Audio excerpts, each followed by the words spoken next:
When most people think of San Diego, they picture beaches, beautiful weather, and cultural attractions. But for those who have an affinity for the paranormal, San Diego beacons investigation, with its rich and dark past, haunted spots, spiritual encounters, and inexplicable events. The most haunted of all the San Diego places is the Whaley House. While the story of the Whaley House's origins may seem as simple and innocent as a family's history, the truth is many believe this house was destined to be haunted before it is even built.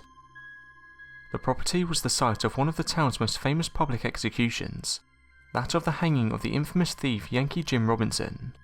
But Thomas Whaley was not daunted by this fact, and in 1855 purchased the land and began construction of what would be his family home.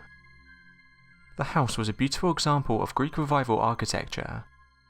Thomas, his wife Anna, and their 3 children moved into the house in 1857, and within a few months opened a general store inside the residence. It wasn't long after the Whaley family moved into the home that sadness and despair were thrust upon them. First, their young son Thomas, who was only 18 months old, died of scarlet fever inside the house. Then a few months later, a fire raged within the home, destroying the general store. Soon after, Thomas decided to move the family to San Francisco.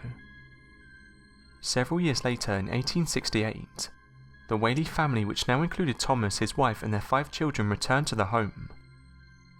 Once the family returned, the Whaley house was again bustling with activity.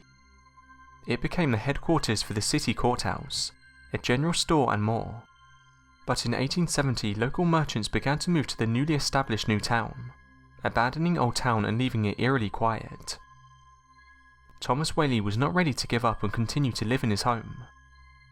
In 1871, when Thomas was away on a business trip, a group of armed men held Anna Whaley at gunpoint as they seized the courthouse records from the house. This, many say, was the turning point for the family and the house. Over the years, many descendants of the Whaley family lived and died in the house, including Thomas, Anna, and their children Lillian, Thomas, Violet, and Francis. During its restoration period, which took place over several different times throughout the home's history, workers and visitors began to notice strange and mysterious sounds and encounters. The first and most well-known ghost that lingered within the house and on the grounds was that of Yankee Jim Robinson, as he had died right on the spot where the home was built. The infamous criminal made eerie noises, loud footsteps, and left disembodied footprints, continually scaring Whaley family members throughout their lifetimes.